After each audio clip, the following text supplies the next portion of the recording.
En Ferrari dijeron que esto iba a ser el invierno silencioso y que aquí no iba a haber información y que todo el mundo se iba a callar y se iban a mantener los datos a puerta cerrada.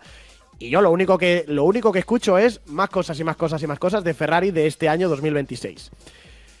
Motorsport.com, la versión italiana, en la pluma de Franco Núñez, que es un tío reputado, es un buen periodista, es un tío que tiene conexiones con Maranello, da información interesante sobre lo que de momento se sigue conociendo como Proyecto 678, que es el coche de Ferrari de este año 2026. Básicamente, y esto ya os lo contamos hace tiempo, pero hay una mayor oficialidad sobre ello, que ya se ha probado cuál es el coche que va a poner Ferrari en Barcelona, es decir, que ese coche ya ha parado de desarrollarse en CFD, túnel y tal, y se está fabricando, se está imprimiendo básicamente, a falta de 2 semanas y media, ya es el momento.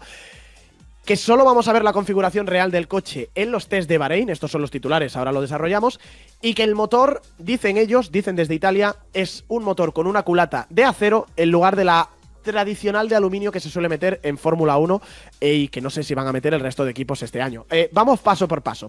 En cuanto a aerodinámica, Jesús, Diego Tondi, el jefe de Ferrari, el jefe de aerodinámica de Ferrari, y el equipo, como digo, ya han aprobado la configuración estándar que van a tener en los test de pretemporada de Barcelona. Es decir, tú, ya sabéis, estás desarrollando todo el coche en CFD, en el túnel, pero hay un momento en el que tienes que parar ese desarrollo y tienes que mandarlo a fabricar, porque si no, evidentemente no llegas a tiempo con las fábricas a tiempo. Decía Fred Vasseur que iban a esperar al último momento, pues no sé si ese último momento es ya 2 semanas y media antes de los test de Barcelona, pero básicamente lo que dicen desde Italia es eso, que se ha mandado a impresión ese coche, mientras evidentemente se sigue desarrollando, porque es un trabajo que no para, claro. Cada día encuentras más tiempo, cada día mejoran las piezas, pero de nuevo, si esperas demasiado, igual no llegas a tiempo con el coche, como le pasó, por ejemplo, me acuerdo al equipo Williams en la pretemporada del año 2019 con un coche que luego tampoco fue lo que fue. Que llegó tarde a Barcelona.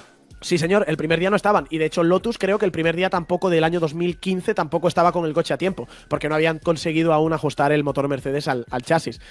En Ferrari han apurado, pero lo que dicen desde Italia es, ya está aprobada la configuración, ya se está creando.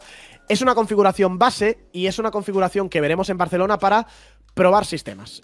Lo que nos empiezan a decir ya desde los equipos y la prensa es que los test de Barcelona, los 3 días de 5 que van a elegir los 11 equipos de este año 2026, van a ser para hacer básicamente una evaluación de sistemas, de que la aerodinámica móvil funciona, de que la fiabilidad del coche es la correcta, del que el motor funciona bien, de que todos los parámetros, sistemas que tiene que controlar la centralita ahora con consumo, etcétera, etcétera, funciona bien, neumáticos de 2026 también, y empezar a recopilar datos de aerodinámica para saber si se correlaciona lo que yo tengo en pista con lo que luego hay en la fábrica.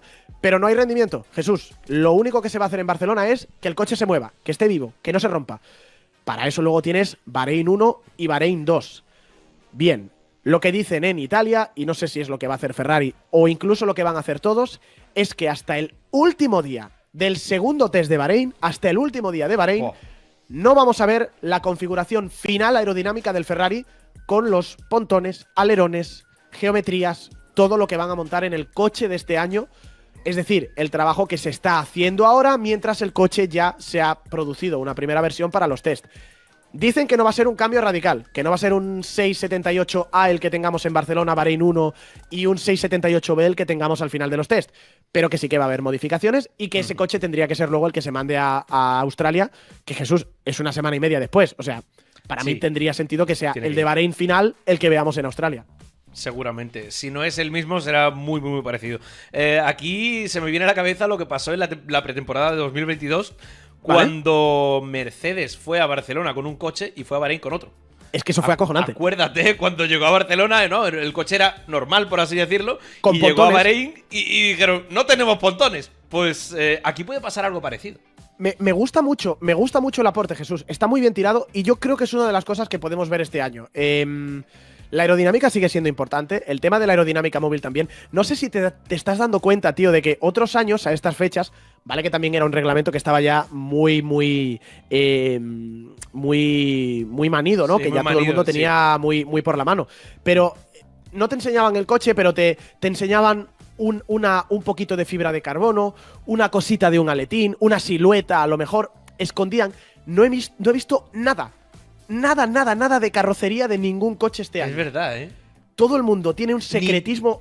O sea, es que ni me la imagino chapita que del chasis, tío. Nada. Lo típico, la chapita esa, nada.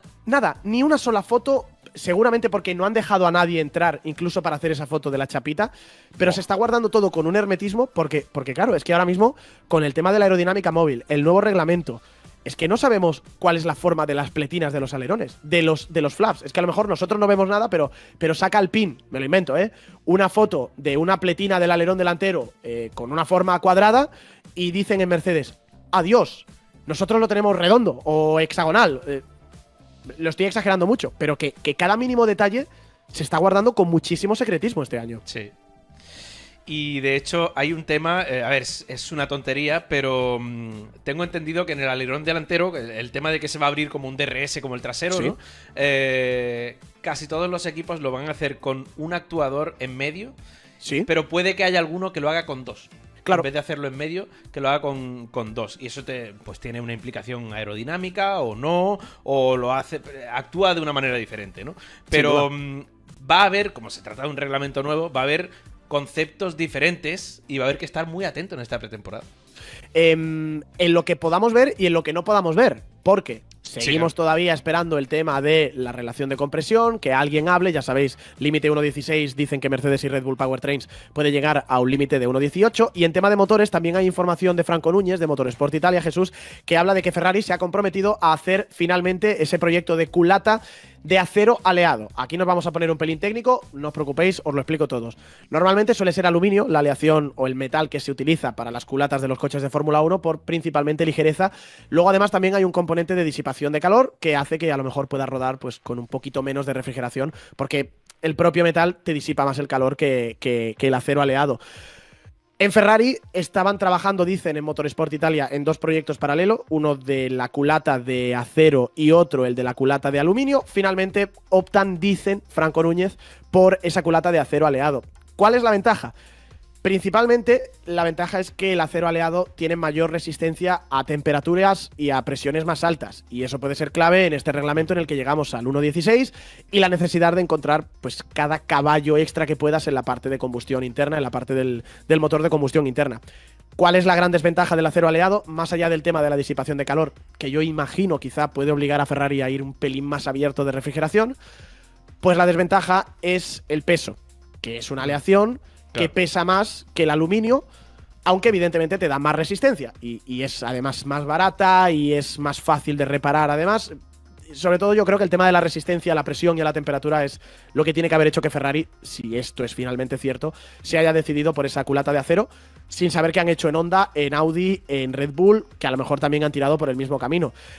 Dicen desde Italia, sin embargo, que el tema del peso no es un problema. Se han asociado con algunas empresas tecnológicas, AVL es una de Austria, por ejemplo, y han diseñado con mucha finura pues el tema de las estructuras, las paredes de la culata para intentar aligerar al máximo, que también es cierto que hay materiales dentro de la aleación que son más ligeros que el propio aluminio, aunque el bloque en general yo creo que va a ser más pesado que uno de aluminio.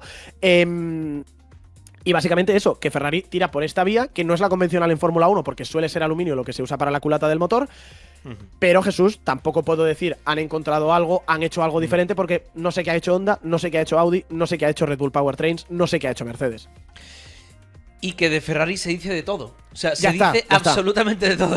Es que yo hace un mes leí en la prensa italiana que Ferrari tenía problemas de fiabilidad, que no le estaba dando los resultados que esperaban obtener en el banco de potencia, todo ese tipo de cosas, ¿no? Ahora de repente estamos a 3 semanas de empezar los test de pretemporada de Barcelona y ahora el Ferrari es, una maravilla de acero aleado y no sé qué. Yo, sinceramente, o sea, es que ni una cosa ni la otra. Ni será un motor poco fiable, ni... Bueno, a lo mejor sí, no lo sé, pero que no se puede decir a día de hoy qué va a pasar con el motor Ferrari. Es que no te sabría decir mucho. Iba a decir, hasta que lleguemos a Barcelona lo recuperaremos, pero no lo vamos a ver hasta Bahrein. Que lleguemos a Bahrein o la Australia, primera carrera del año.